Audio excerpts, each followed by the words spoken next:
نحمده ونصلي على رسوله الكريم اما بعد بسم الله الرحمن الرحيم عن اسامة بن شريك رضي الله تعالى عنه قال كنا جلوسا عند النبي صلى الله عليه وسلم كأنما على رؤوسنا الطير ما يتكلم منا متكلم إذ جاءه أناس فقالوا من أحب عباد الله إلى الله تعالى قال أحسنهم خلقا.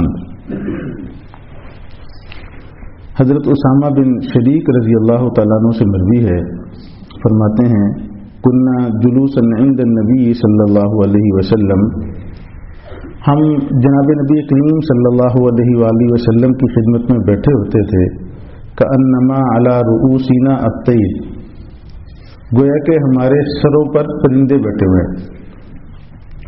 ما یتکلم منا متکلم،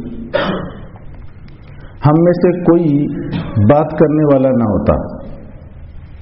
اذ جاءہ اناس، ایک مرتبہ اچانک کچھ لوگ آئے، فقالوا، عرض کرنے لگے، من احب عباد اللہ الی اللہ، اللہ کے بندوں میں سے اللہ کے نزدیک سب سے زیادہ محبوب کون ہے؟ قال، آپ صلی اللہ علیہ وآلہ وسلم نے ارشاد فرمایا، احسنهم خلقا، جو ان میں سب سے زیادہ اخلاق میں حسین ہو. اس روایت سے متعدد چیزیں معلوم ہوئی. پہلی بات تو یہ کہ حضرات صحابہ کرام رضوان اللہ تعالیٰ علیہ مجمعین کا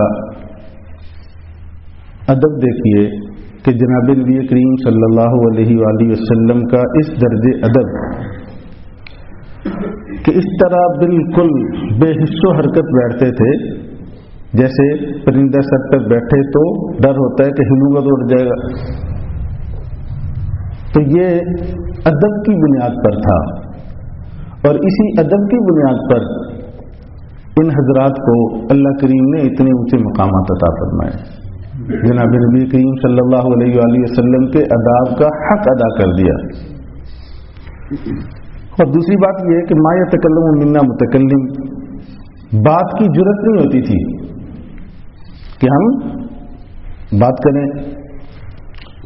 تو فرماتے ہیں کہ ایک مرتبہ اچانک کچھ لوگ آئے، اذ جاءہ اناس، اچانک کچھ لوگ آئے تو انہوں نے آ کر بات شروع کی. یہ لوگوں سے مراد بعض روایات میں ہے کہ یہ بدو دیہاتی لوگ ذرا کھلے دلے مزاج کے ہوتے ہیں. تو یہ بھی کہ حضرات صحابہ کرام رضوان اللہ تعالیٰ علیہ مجمعین بیان فرمایا کرتے ہیں، یہ کرتے تھے کہ ہمیں انتظار رہتا تھا کہ کوئی بدو آئے اور حضور نبی کریم صلی اللہ علیہ وآلہ وسلم سے بات پوچھے، اور جس بات کے نتیجے میں علم کے باب کھلیں، علم کے در کھلیں.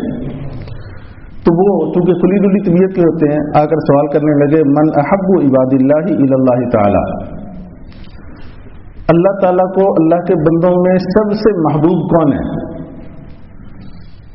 تو جناب نبی کریم صلی اللہ علیہ وآلہ وسلم نے ارشاد فرمایا، احسنهم خلقا، جو سب سے زیادہ اخلاق میں اچھا ہو.